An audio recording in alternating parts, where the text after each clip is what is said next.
sometimes you might find you get what you need. Brendan Hunt plays Coach Beard on Ted Lasso, now in season 3. He also co-developed the whole series along with Jason Sudeikis. I talked with him before it all aired for the first time, and I got to know what they were all about, and things haven't changed all of that much in this time.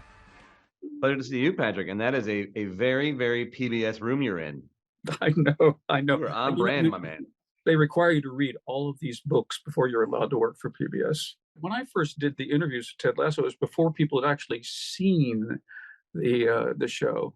Now, you know, of course, how beloved it is. I'm sure that has been a great pleasure to you, but is it not also a responsibility? It can be if we're not careful, and we really need to sort of stave off that feeling. We're just in that writer's room trying to make the best story we can, stories that satisfy and amuse us, and then just put them out in the world and hope that people take to them. And the fact that they have is so wonderful, and we're so grateful for it. Talk, if you will, about your character. Did you always have the full arc in mind, or has it developed along the way?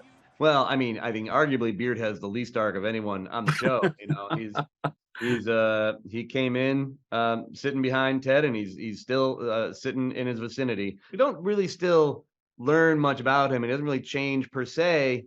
You know, we know that he's in love with Jane, but we don't necessarily want him to be. He's just the Rock, and he will always answer the bell. The relationship in and among you, did that happen quickly, or did it evolve?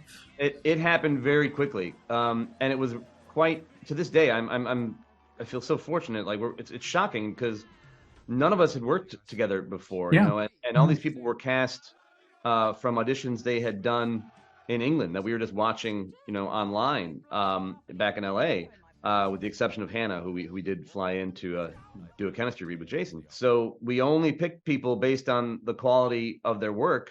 And we've been rewarded with the fact that these very talented people are also a great hang, you know, and they're very naturally kind people. Like no one is trying to be nice, you know, they just are. And when we see each other, it's always the happiest of reunions. It's nuts.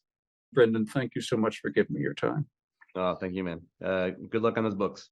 Flicks with Patrick Stoner explores the craft and culture of filmmaking that enhance our communities for television stations and websites around the country.